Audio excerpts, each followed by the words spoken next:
Okay, so the first thing we're going to do is pop off the old reflector and then start removing a bunch of these panels here. Take off the cap here to be able to remove this light, rear tail light, and then start prying away the bumper here so we could start working some of the wires behind this area here to be able to feed it through and back out where the old reflector is. So let's go ahead and do that.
Okay, just wanted to take a closer look here because in removing this side panel here, you do have to remove this plug here, which is this right here, to be able to move that panel away a little bit further.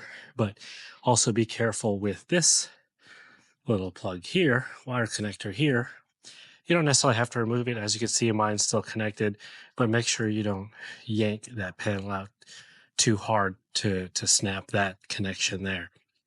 And then down here is where we're going to see the back side of the light, the rear tail light. We have to remove this bolt here and this little bolt here.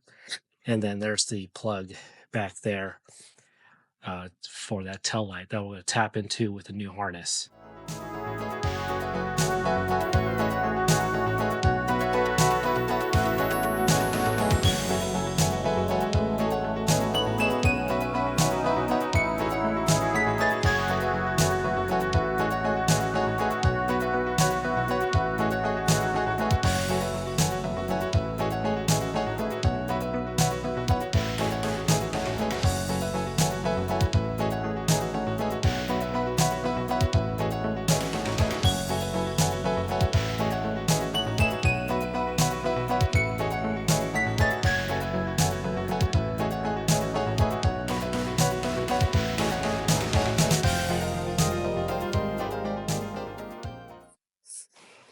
Okay, so the next part we're going to do is take the new harness and we're going to start running it through the backside behind the bumper here and make the connection up top where we're going to tap into the OEM harness for the rear tail light and then poke through down here where we're going to grab onto to attach the new turn signal light.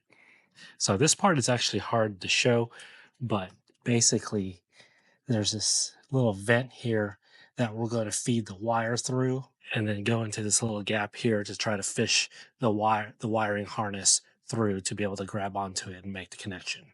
Okay, just a closer look at the wiring here.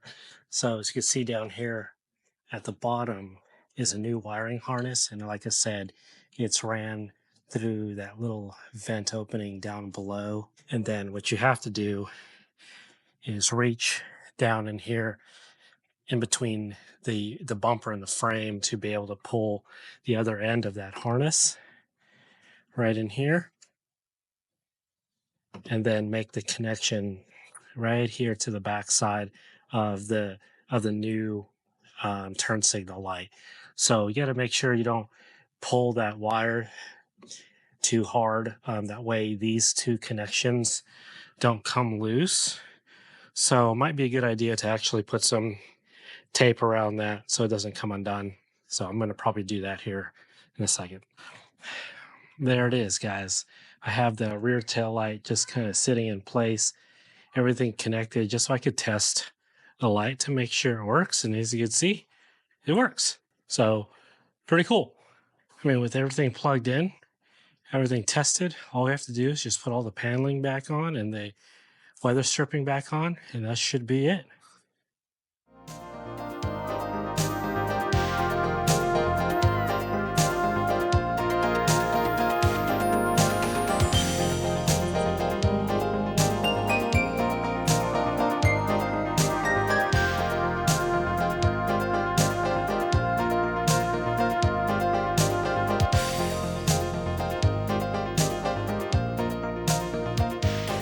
Well, that's it, guys. All done. Take a look at that. That looks pretty sweet, right?